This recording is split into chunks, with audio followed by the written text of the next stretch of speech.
बड़ी खबर इस बीच आरएसएस प्रमुख मोहन भागवत के हवाले से जानकारी है कि जिस पर पूरे देश में चर्चा हो सकती है। दरअसल उन्होंने एक बयान दिया है जिसको लेकर के अब चर्चाओं का बाजार गर्म है। जाति वर्ण पर आरएसएस प्रमुख मोहन भागवत का बड़ा बयान है।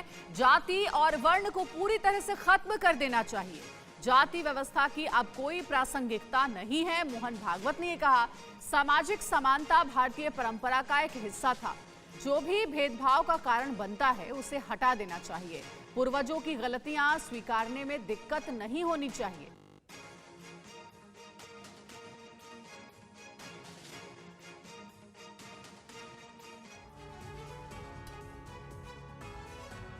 आरएसएस प्रमुख मोहन भागवत ने शुक्रवार को कहा कि जाति और वर्ण व्यवस्था को पूरी तरह से खत्म कर देना चाहिए। उनके मुताबिक समाज में अब जाति व्यवस्था की कोई प्रासंगिकता नहीं है।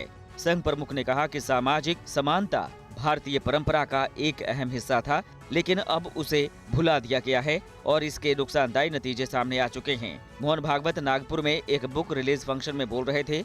उन्होंने जोर दिया कि जो कुछ भी भेदभाव की वजह बनता हो उसे व्यवस्था से बाहर कर देना चाहिए। उन गलतियों को स्वीकार करने में कोई दिक्कत नहीं होनी चाहिए जो हमारे पूर्वजों ने की थी। भागवत ने जोर देकर कहा कि भारत समेत दुनिया भर के ज्यादातर मुल्कों में पिछली पीढ़ियों ने गलतियां की हैं। इससे पहले दशहरे के मौके पर आरएसएस स्थापना दिवस समारोह में संघ प्रमुख ने जनसंख्या पर अहम बयान दिया था। उन्होंने कहा था कि अब वक्त आ गया है कि जनसंख्या पर कानून बने। उनके मुताबिक भारत को गंभीर विचार मंथन कर एक व्यापक जनसंख्या पॉलिसी बनाने की जरूरत है।